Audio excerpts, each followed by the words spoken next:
बोलिए छठी मैया की जय। लोक आस्था और विश्वास के इस महान पर्व पे यानी कि छठ पर्व की आप सभी को ढेरों शुभकामनाएं। लोक आस्था और विश्वास के इस महान पर्व को हम सभी बहुत धूमधाम से 4 दिनों तक मनाते हैं। खूब सारी तैयारियां करते हैं, घाटों को सजाते हैं, घर की साफ सफाई करते हैं। लेकिन इस पर्व को मनाने के पीछे पौराणिक मान्यता क्या है, ये बात शायद कम ही लोग जानते हैं। तो आइए आप सभी को बताते हैं कि लोक आस्था के इस पर्व यानी कि छठ पर्व को मनाने के पीछे क्या है पौराणिक मान्यता। एहि सूर्य सहस्रांशो तेजो राशे जगत्पते अनुकंपय मां भक्त्या गृहाणार्घ्यं दिवाकर ध्येयः सदा सवितृमण्डल मध्यवर्ती नारायणः सरसिजासन सन्निविष्टः केयूरवान् मकरकुण्डलवान् किरीटी हारे हिरण्मय वपुर्धृतशङ्खचक्रः। भगवान सूर्य, जिन्हें आदित्य भी कहा जाता है, वास्तव में एकमात्र प्रत्यक्ष देवता हैं। इनकी रोशनी से ही प्रकृति में जीवन चक्र चलता है। इनकी किरणों से ही धरती में प्राण का संचार होता है और फल, फूल, अनाज, अंड और शुक्र का निर्माण होता है। यही वर्षा का आकर्षण करते हैं और ऋतु चक्र को चलाते हैं। भगवान सूर्य की इस अपार कृपा के लिए श्रद्धा पूर्वक समर्पण और पूजा उनके प्रति कृतज्ञता को दर्शाता है। सूर्य षष्ठी या छठ व्रत इन्हीं आदित्य सूर्य भगवान को समर्पित है। इस महापर्व में सूर्य नारायण के साथ देवी छठी की भी पूजा होती है। दोनों ही दृष्टि से इस पर्व की अलग-अलग कथा और महात्म्य है। मान्यता के अनुसार भगवान श्री रामचंद्र जी जब अयोध्या लौटकर आए, तब राज तिलक के पश्चात उन्होंने माता सीता के साथ कार्तिक शुक्ल षष्ठी तिथि को सूर्य देवता की व्रतोपासना की और उस दिन से जन सामान्य में यह पर्व मान्य हो गया और लगातार इस त्योहार की महत्ता बढ़ती चली गई और पूर्ण आस्था और भक्ति के साथ ये त्योहार मनाया जाने लगा।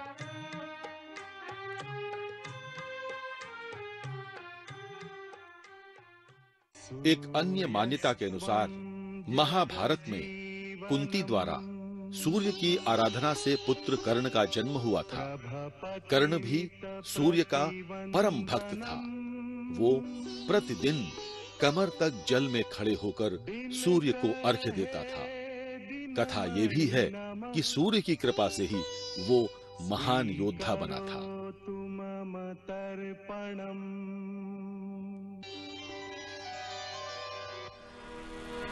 बोलिए छठी मैया की जय। सूर्य उपासना का ये महान पर्व 4 दिनों तक 4 रूपों में मनाया जाता है। पहला दिन नहाए खाए तो दूसरा दिन खरना, तीसरा दिन संध्या अर्घ तो चौथा दिन सूर्य अर्घ के रूप में मनाया जाता है। पहला दिन कार्तिक शुक्ल चतुर्थी को नहाए खाए के रूप में मनाया जाता है। इस दिन व्रतिन घर की खूब साफ सफाई करती हैं और पवित्रता का विशेष ध्यान रखते हुए शुद्ध शाकाहारी भोजन बनाती हैं और खुद स्वयं ग्रहण करती हैं। उसके बाद पूरे परिवार को खिलाती हैं। मैं आपको बता दूं कि इस दिन जब नहाए खाए का दिन मनाया जाता है तो भोजन के रूप में कद्दू की सब्जी और दाल चावल ही बनता है। ध्यान रहे, जो दाल बनती है वो सिर्फ चने की होती है। गंगा जी के झिलमिल पनिया नैया लगेला सेवा,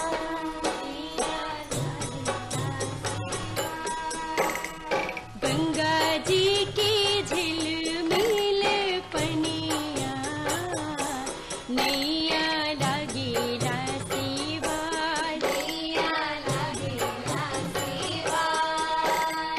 गंगा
पूरा देही की सार, पूरा देही की सार। गंगा जी की झिलमिल पनिया, नैया लागेला सेवा, नैया लागेला सेवा, नैया लागेला सेवा, नैया लागेला सेवा, नैया लागेला सेवा। नैया लागेला सेवा। कांच ही बास के बहंगिया, बहंगी लचकत जा, सुनी ना बालम जी गोहरिया, बहंगी घाटे पहुँचा। सूर्य उपासना के ये खास पर्व, ये महान पर्व यानी कि छठ पर्व का दूसरा दिन खरना कार्तिक शुक्ल पंचमी को मनाया जाता है। इस खास पर्व के दूसरे दिन यानी कि खरना के दिन जो भी स्त्री होती है वो सुबह से व्रत रखती हैं, उपवास रखती हैं, लेकिन शाम के समय वो भोजन ग्रहण करती हैं। और जो वो भोजन ग्रहण करती हैं उस समय आस पड़ोस के सभी लोगों को आमंत्रित करती हैं प्रसाद ग्रहण करने के लिए। प्रसाद के रूप में वहाँ पे चावल का पीठा, चावल के यानी कि गन्ने के रस से बना चावल दूध के साथ दिया जाता है और साथ साथ घी की चुपड़ी रोटी उन्हें दान में दिया जाता है प्रसाद के रूप में। लेकिन ध्यान रहे, इस बात का विशेष ध्यान दिया जाता है कि इसमें नमक और चीनी वर्जित होता है। खैर, लोकगीतों की बात ना हो तो थोड़ा सा सूना लगता है। छठ पर्व में लोकगीतों की क्या खासियत है, आइए हम अपने गीत के माध्यम से बताते हैं। हे छठी मैया काहे दैना देखावेलु तो विनती सुना। हे छठी मैया काहे दैना देखावेलु तो विनती सुना। जोड़े विनती हम करिए छठी मैया तिरको चला। जोड़े विनती हम करिए छठी मैया तिरको चला। जोड़े विनती हम करे छठी मैया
तीसरा दिन यानी कि संध्या अर्घ का दिन कार्तिक शुक्ल षष्ठी को मनाया जाता है।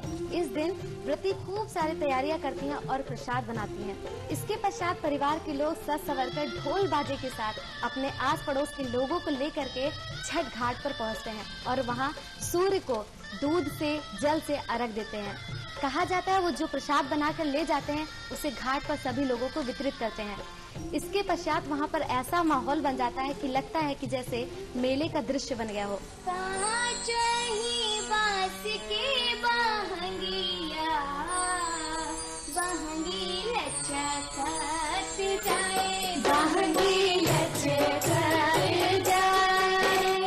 कांचनी बांस के बहंगिया बहंगी लचकत जाए, बहंगी लचकत जाए।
छठ पर्व का चौथा दिन कार्तिक शुक्ल सप्तमी को मनाया जाता है। इस दिन उगते हुए सूर्य की उपासना होती है, उगते हुए सूर्य को अर्घ दिया जाता है। व्रती पुनः उसी घाट पर उसी स्थान पर जाती हैं जहां शाम को उन्होंने सूर्यास्त के समय डूबते हुए सूरज को अर्घ दिया था और साथ साथ जाकर वहां पे पुनः उसी प्रक्रिया को दोहराती हैं जो उन्होंने शाम को किया था। तत्पश्चात जल के बीच खड़े होकर उगते हुए सूर्य की पूजा कर उन्हें अर्घ देती हैं। साथ साथ वहाँ पे जितने भी लोग होते हैं उनको प्रसाद खिलाती हैं, प्रसाद वितरण करती हैं और खुद भी प्रसाद ग्रहण करके और कच्चे दूध का शरबत पी करके इस व्रत का पालन करती हैं। कहा जाता है कि जो भी व्रती होती हैं, इस व्रत को रखती हैं, उनके पूरे परिवार को सुख समृद्धि की प्राप्ति होती है और साथ साथ व्रती को संतान की प्राप्ति होती है। दौरा उठाई रौरा चली छठी घाट जी, छठी माई जोहत हुई है हमनी के बाट जी। दौरा उठाई रौरा चल छठी घाट जी, दौरा उठाई रौरा चल छठी घाट जी। छठी माई जोहत हुई है, छठी माई जोहत हुई है हमनी की बाट जी। छठी माई जोहत हुई है हमनी के बाट जी, छठी माई जोहत हुई है। दौरा उठाई रौरा चल छठी घाट जी, दौरा उठाई रौरा चल छठी घाट जी। छठी माई जोहत हुई है, छठी माई जोहत हुई है हमनी की बाट जी। छठी माई जोहत हुई है हमनी के बाट जी, छठी माई जोहत हुई है।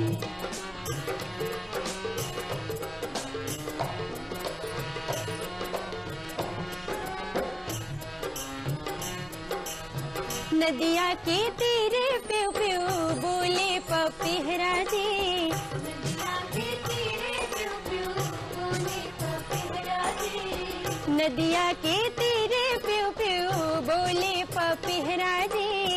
भाइल मगन जैसे, भाइल मगन जैसे ओहू की जीरा जी, भाइल मगन जैसे ओहू के जीरा जी, मगन जैसे।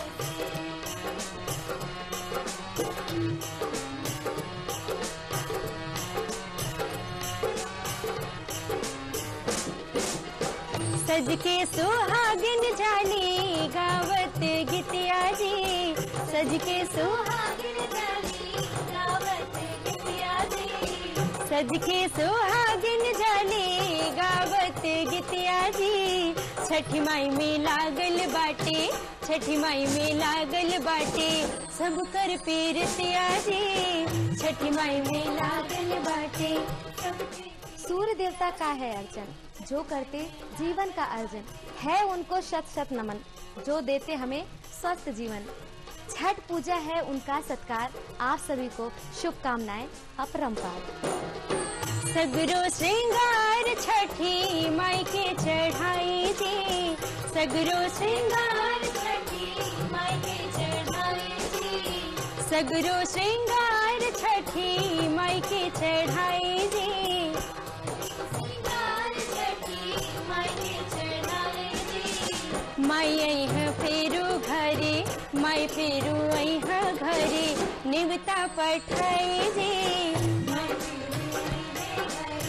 निवता पठाई जी। माई अइह फेरू घरे निवता पठाई जी। दौरा उठाई रौरा चल छठी घाट जी, दौरा उठाई रौरा चल छठी घाट जी। छठी माई जोहत हुई है, छठी माई जोहत हुई है हमनी के बाट जी। छठी माई जोहत हुई है हमनी के बाट जी। छठी माई जोहत हुई है हमनी के बाट जी, छठी माई जोहत हुई है हमनी की बाट जी। छठी माई जोहत हुई है, छठी माई जोहत हुई है, छठी माई जोहत हुई है हमनी की बाट जी।